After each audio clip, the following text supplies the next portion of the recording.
Mga winners at nakakuha ng awards sa FAMAS Awards 2025. Marian Rivera. Kinilalang FAMAS Best Actress ang kapuso actress na si Marian Rivera. Ito ang kauna-unahang tropeyo na natanggap niya bilang Best Actress sa 73rd edition ng FAMAS. Naginanap nitong araw ng Biyernes sa Manila Hotel. Nasungkit ng aktres ang panalo dahil nasa pagganap niya sa Cinemalaya 2024 entry, ang Balota. Matatanda ang ginampanan ng aktres ang pagiging isang guro sa nasabing pelikula na umani ng atensyon sa mga manunood. Sa kanyang acceptance speech, una niyang pinasalamatan ang lahat ng bumubuo sa Cinemalaya Film Festival at nabigyan siya ng oportunidad na maging bahagi ng pelikula. Isang malaking karangalan po ito sa akin. Sabi ko nga hindi na biro ngayon ang gumawa ng pelikula. Napakahirap. Pero pinapangarap natin na sana mas marami pa ring manood at tumangkilik ng mga pelikulang Pilipino. Ang dami ko ring natutunan at nalaman kung ano ba talaga ang tunay na nangyayari sa ating bansa. Pinuri rin ng aktres ang lahat ng mga guro na siyang nagbigay ng buhos na dedikasyon sa kanilang trabaho. Sa lahat ng Teacher Emmy, sa lahat ng sumasagisag sa ating mga guro sa kanilang dedikasyon, sa kanilang sakripisyo at pagmamahal sa bayan, para sa inyo po ito. Vice Ganda. Nanalo naman bilang FAMAS Best Actor si Vice Ganda para na sa kanyang pagbida sa pelikulang And the Breadwinner Is. Nang tawagin ang kanyang pangalan, ikinagulat nga ng komedyante ang panalong kanyang natanggap. Sa kanyang acceptance speech, binigyang pugay ni Vice ang lahat ng queer at LGBTQIA+ community. Naloka ho ako talaga. Maraming salamat. Nagpunta lang po talaga ako dito kasi gusto ko talagang i-celebrate with Direk Jun Lana yung nomination namin for Best Picture kasi ito po yung kauna-unahang pelikula kong na-nominate ng Best Picture sa FAMAS. I'm just so happy. Inamin din ng komedyante na pupuntahan umano nila ang lahat ng award-giving bodies na mag-i-invite at mag-nominate sa kanila dahil gusto niyang ipagdiwang ang pelikulang ginawa nila. May this trophy, may this recognition, may this award inspire all the queer kids na makakita nito sa social media or kung saan man. May this recognition inspire you to embrace the endless possibilities that the world is offering you. Binigyang diin niya na limitless umano ang mga katulad nila na kayang abutin ang lahat. Because as a queer person, your possibilities are limitless. Humirit naman ng biro si Vice at aniya na hindi umano ang nomination niya ang nakapagbigay ng pressure sa kanya kundi ang mga kasama umano niya sa table na sina Nadine Lustre at Vilma Santos, na parehong unang nakatanggap din ng mga tropeyo. Tinalo ni Vice ang ibang nominado sa kategorya ng FAMAS Best Actor tulad ni Dennis Trillo. Arjo Atayde. Kabilang din sa binigyang parangal ang aktor na si Arjo Atayde at kinilalang FAMAS Best Actor para sa pelikulang Topak. Madamdami naman ang acceptance speech ng aktor kung saan pinasalamatan niya rin ang kanyang asawang si Maine Mendoza na siyang nagbigay ng todong suporta sa kanya habang ginagawa ang pelikula.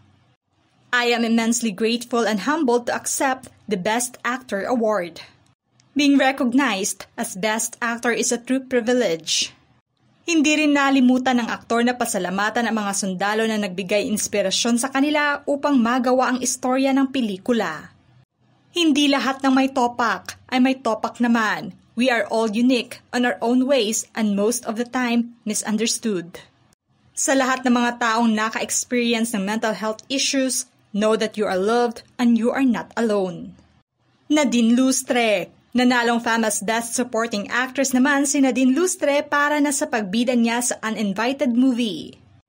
Pinasalamatan ng aktres ang FAMAS dahil nasa parangal na natanggap niya.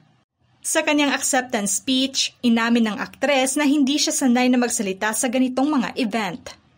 Ngunit nagpapasalamat siya at nabigyan siya ng pagkilala at mapabilang sa hanay ng mga batikan at legend na mga artista ng bansa.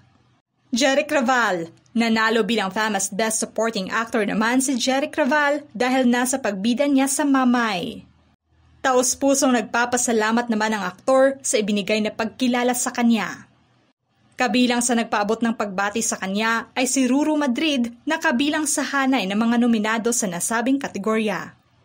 Judy Ann Santos, kinilala bilang first recipient of the famous Nora Honor Superstar Award at kinilala bilang Face of the Night si Judy Ann Santos.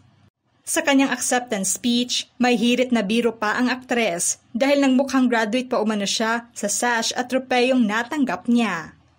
Nabanggit niya rin ang pangalan ni Marian Rivera kung saan binigyang papuri nga niya ang kagandahan ng aktres. Naniniwala rin siya na deserve ng aktres na matanggap ang nasabing parangal. Thank you for the recognition. Salamat po. Ang ganda ng tulog ko. Catherine Bernardo. Natanggap naman ni Catherine Bernardo ang pagkilala bilang Bida sa Takilya Award. Binigyang rekognasyon ang hindi matatawarang patok sa takilya at back-to-back na box office hit movies ng aktres. Ibinida naman sa screen ang ilang pelikula ng aktres na sobrang pumatok sa takilya. Lorna Tolentino. Natanggap naman ng veteranang aktres na si Lorna Tolentino ang special awards na Susan Roces Celebrity Awards sa FAMAS 2025. Samantalang narito naman ang ilan pang winners at nakatanggap ng awards sa FAMAS Awards 2025.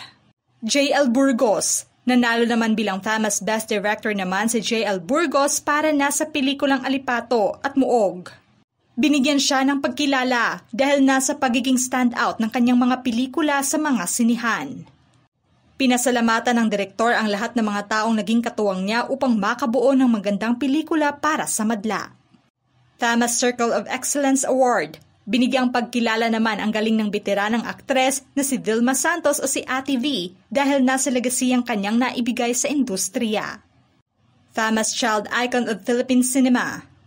Kabilang naman sa nakatanggap ng parangal ang mga dating child actors at actresses ng bansa na sina Judy Ann Santos, Gladys Reyes, Ian Veneracion, Ice Segura, Nino Mulak at Matet De Leon.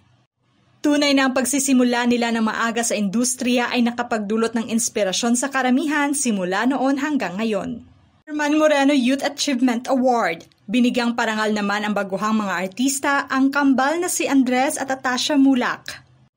Ang pagkilala sa kanila ay nakitaan nga ng magandang inspirasyon bilang mga bagong artista ng henerasyon. Pinasalamatan naman ng kambal ang lahat ng bumubuo ng FAMAS at sa parangal na kanilang natanggap. Samantalang narito naman ang ilan pang nakatanggap ng special awards. FPJ Memorial Bida Award para kay Manny Pacquiao. FPJ Memorial Contrabida Award para kay Dindo Arroyo. FAMAS Presidential Award para kay Marcos Mamay. FAMAS Loyalty Award para kay Brian Liu.